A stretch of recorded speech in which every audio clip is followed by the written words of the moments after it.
Picture this. Two families, same neighborhood, same grid-down blackout, both had months of warning. Both watched the same headlines, both prepared. But by day 3, one family's cooking lentils on a rocket stove, playing cards by candlelight, and sleeping warm. The other, they're standing in the cold outside a gas station, trying to trade their iPad for a can of beans and looting pet food to survive the night. What made the difference? Not luck, not a fancy bunker, but a principle. One rule that silently separates survivors from victims every time.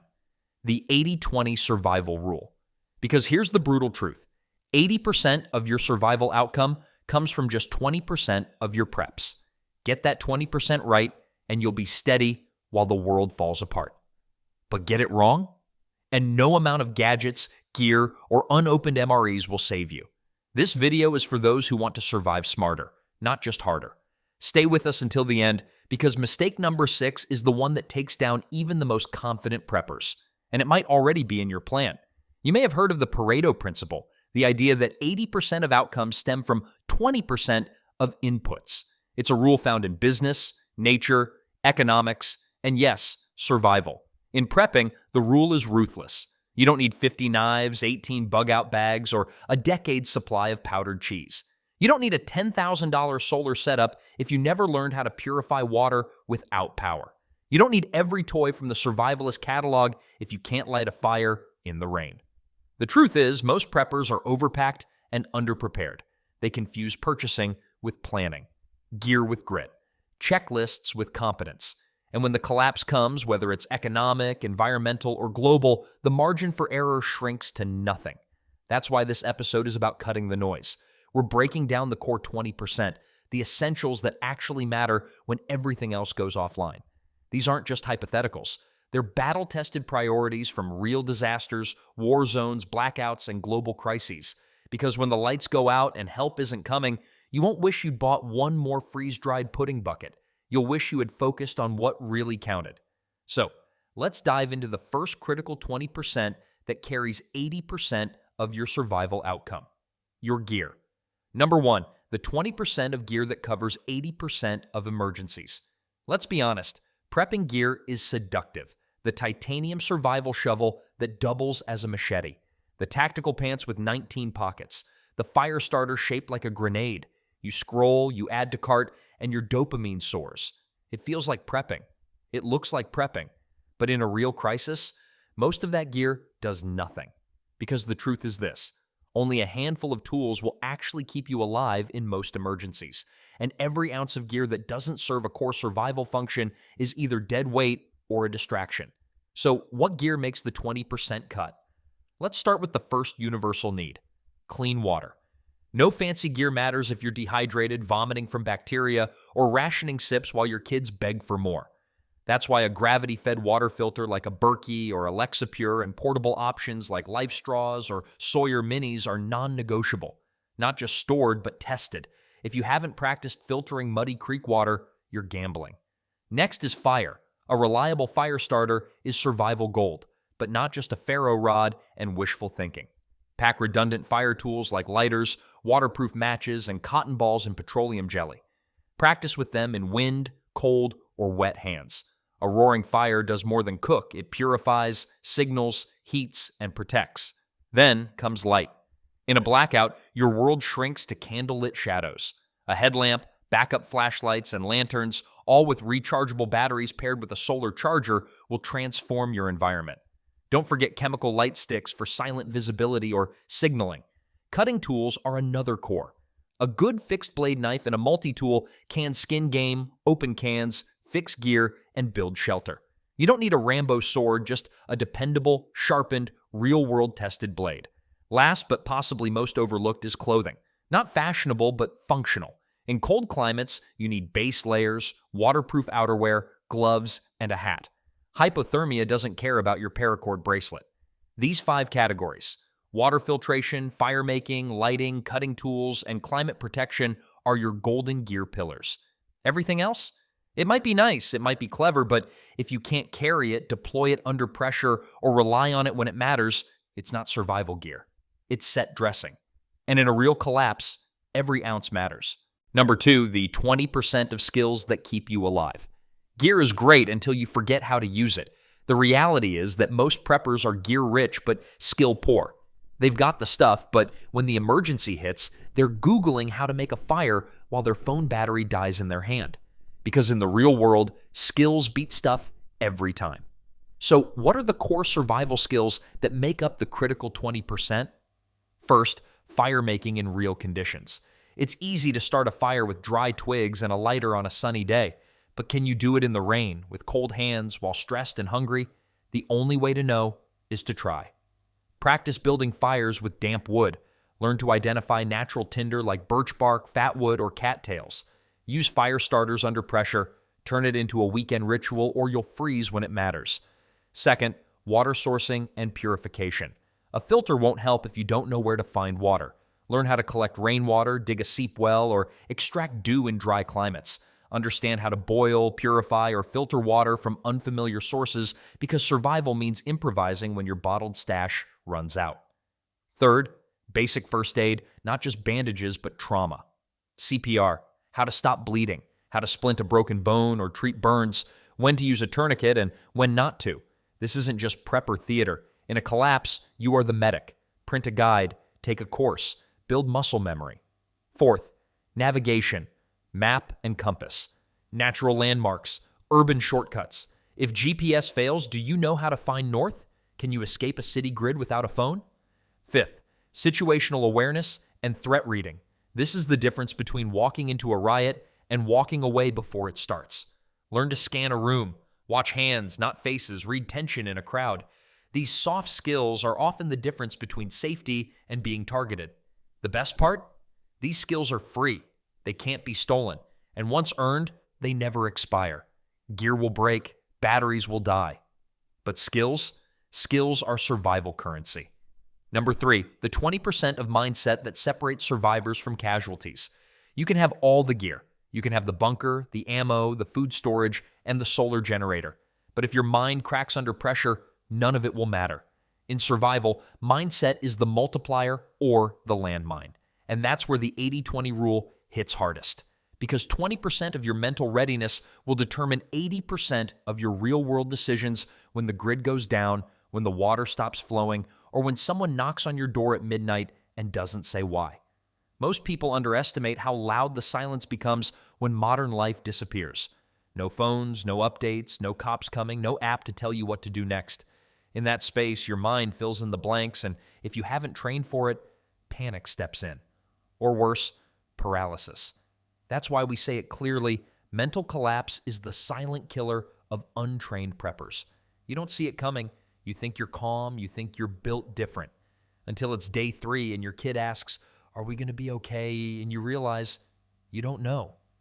Now let's be clear. Mindset isn't about blind optimism or just staying positive. That doesn't survive a home invasion, or rationing water, or hearing gunshots down the block.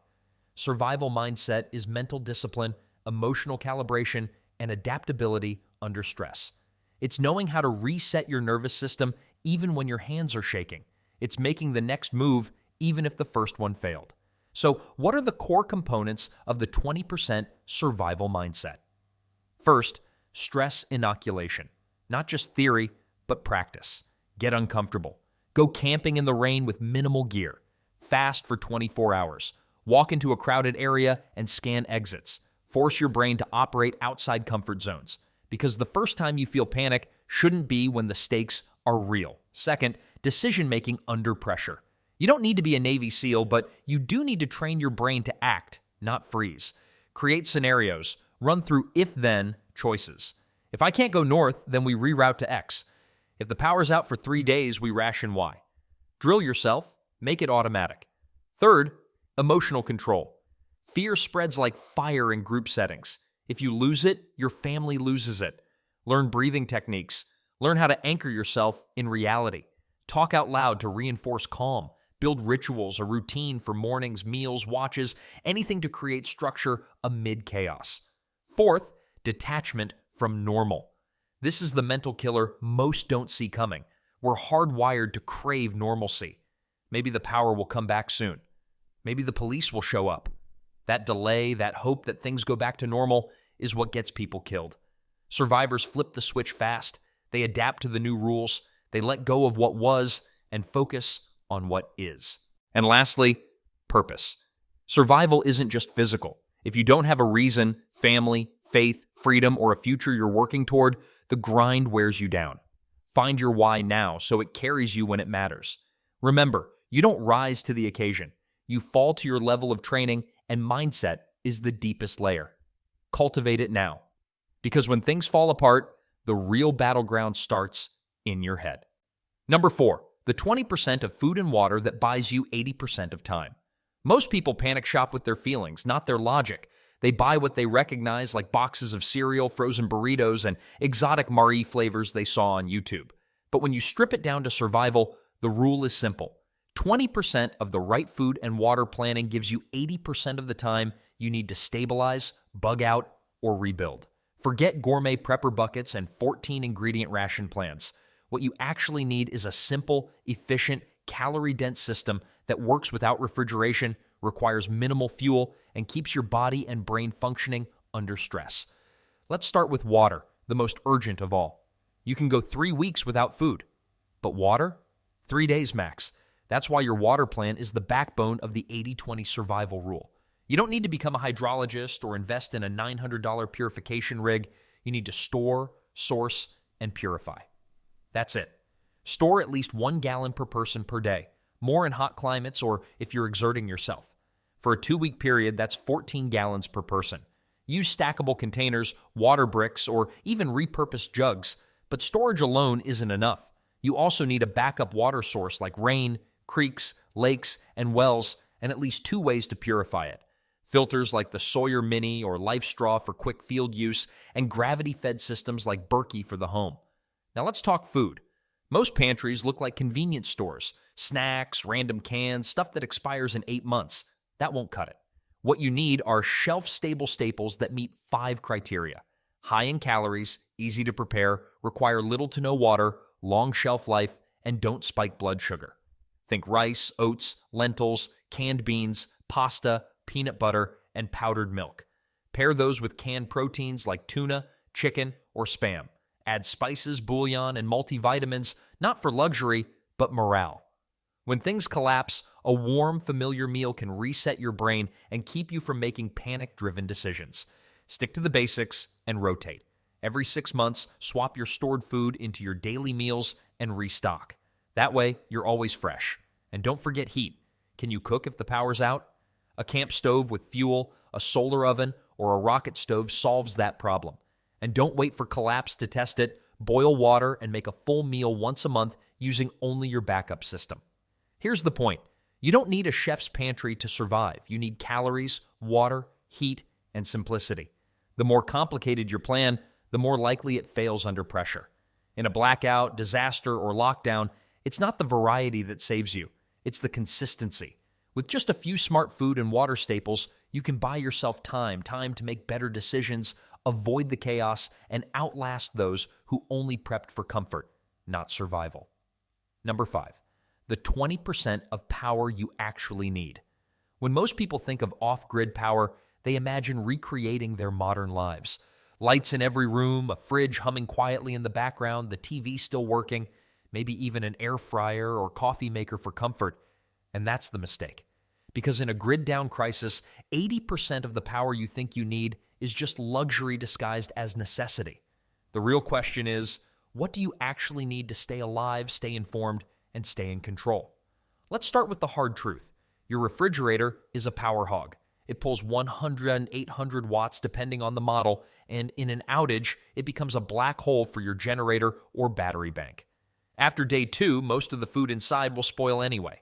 Unless you've got industrial-grade solar and battery storage, you're better off rotating perishables out early and focusing on shelf-stable meals. So the fridge? Not part of your survival power core. Instead, focus on devices that serve life-critical functions. These include medical devices, communication tools, lighting, and navigation. If someone in your family depends on a CPAP machine, portable oxygen, or insulin refrigeration, that becomes your number 1 energy priority. Nothing else matters until those systems are stable. Next in line, radios and emergency communications. A simple crank or solar-powered no-AA radio keeps you updated on evacuation zones, water boil orders, or nearby civil unrest. No information means no informed choices, and that's a shortcut to danger. Lighting is often overlooked until night falls and panic sets in. LED lanterns and flashlights are incredibly efficient, and a small power bank or even solar garden lights brought indoors can keep you lit for days. Prioritize low-draw, high-impact solutions. The same goes for USB-powered fans in hot climates or heated pads in the cold. These require minimal wattage, but massively improve comfort and decision-making capacity, especially for kids, elders, or those with medical conditions. Let's talk numbers. A solar generator like the Jackery 1000 or Bluetti EB70S can power phones, radios, lighting, and fans for days, especially when paired with solar panels. You don't need to run your whole house. You need to keep 5 or 6 small but vital items online. And here's where most people go wrong. They spread their energy budget across a dozen non-essentials, and then, when they need to charge their comms, it's too late. The second part of this 20% is recharging strategy. It's not enough to have a power bank. You need a way to refill it. Solar is ideal because it doesn't rely on fuel or the grid, but not all solar setups are created equal. Avoid plug-and-play systems that don't store energy. You need battery storage, not just panel access, and test it. Run a 72-hour simulation and see what dies first. That's where you need to double up. Finally, never forget stealth. Power draws attention. A noisy generator will attract neighbors or worse, at night. Use it sparingly. Consider sound baffles or dig a partial trench to muffle it. Better yet, go silent with solar and only light interior rooms. Blackout curtains are essential for nighttime lighting. Remember, visible power during collapse is a billboard that says, "Resources here." So strip it down. Prioritize only what preserves health, communication, and awareness. That's the 20% that makes the 80% difference. Everything else, it's a distraction at best and a liability at worst. Number 6, the 20% of community that gives you 80% of safety. When the world goes quiet, when the lights stay off and the sirens stop coming, you'll hear something else. Footsteps, whispers, the sound of people moving through neighborhoods, looking for supplies, looking for help, or looking for targets. This is where the lone wolf fantasy dies, because in real-world collapse scenarios, the people who try to go it alone often end up overwhelmed, exhausted, or worse. Survival isn't just about solitude, it's about the 20% of people you can actually trust. This doesn't mean building a 20-person militia or handing out walkie-talkies to everyone on your street. That's another common mistake, assuming that more people equals more security. In reality, most operational collapse groups work best in pairs or small pods. You don't need a crowd. You need 2 or 3 people who are calm under pressure, morally aligned, and useful when things go sideways. That's the core team that buys you 80% of your survival margin. Let's be honest, community is hard. People panic, people steal, people freeze up. But if you've taken the time to build real relationships before a disaster, even with just a couple of neighbors, you've already created a protective buffer most preppers miss. Maybe it's the mechanic across the street, the EMT 2 doors down, or the quiet woman who always has extra canning jars and probably owns a pressure cooker older than your house.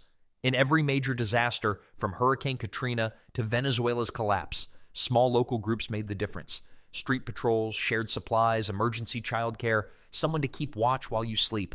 That's where survival lives, not in your bunker, but in your circle. But here's the key. You have to build that circle now, not after the fact. Have those quiet conversations. Find out who's paying attention. Trade tools. Offer to teach a basic first aid class. Be the person people trust, because in collapse, trust becomes currency. And the tighter your community, the more insulated you are from desperation at your doorstep. There's a psychological bonus too. Knowing you're not alone lowers panic, increases decision-making clarity, and distributes stress. You don't need to be the strong one 24/7 if you've got a wingman or a watch rotation. That's what community buys you: time, resilience, and backup. And don't forget digital. In many areas, encrypted communication groups like local signal chats or mesh networks have become lifelines. You may not be able to rely on your entire block, but 5 preppers across town, connected by shortwave or radio relay, can share intel, supplies, or even exfil plans. Community isn't just who's next door, it's who you can count on when things get real. Number 7, the 20% of planning that covers 80% of scenarios. Most people prepping for collapse make one of two fatal errors. They either try to prepare for everything and fail, or they lock into one specific scenario and get blindsided when the real threat comes from somewhere else. Both paths lead to the same place: chaos. But here's the truth experienced preppers live by: you don't need to plan for every single possibility. You need to plan for the most likely 80% of emergencies with a clear, flexible, streamlined system. That's the 20% of planning that actually protects you. Let's break it down. The vast majority of real-world crises fall into a few core categories: natural disaster, infrastructure failure, civil unrest, economic breakdown, and medical emergency. Those 5 buckets, often overlapping, are responsible for 80% of the SHTF situations that affect average people. You don't need a plan for alien invasions or government EMPs with bunker-level shielding. You need to ask, what's most likely where I live and what's most disruptive? A flood doesn't look like a cyber attack. A wildfire isn't the same as a grid outage. But the human needs they trigger, like water, food, shelter, safety, power, and mobility, are universal.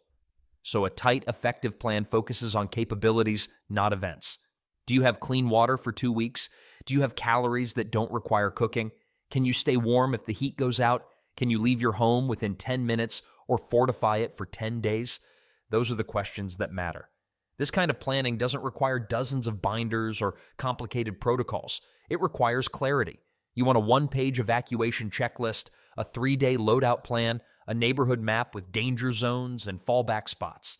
You want to know where you're going, who you're taking, and what your top 5 priorities are if the lights go out and the phones go dead. What most people overlook is redundancy. A good plan has a backup and a backup for that.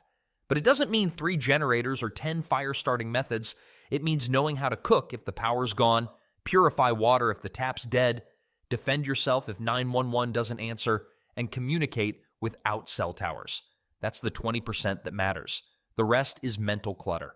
And don't underestimate the role of drills. You can write all the plans you want, but unless you test them, they're fiction. Walk through your bug-out route. Try a 48-hour blackout drill. Use only what's in your prep closet for 1 weekend. These real-world stress tests will show you exactly what works and what falls apart under pressure. The other mistake is over-planning for fantasy scenarios. Yes, EMPs are terrifying. So are foreign invasions and zombie hordes if you believe Twitter threads.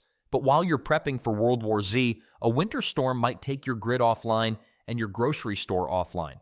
Start with what's real. Prioritize what's likely, not what's cinematic.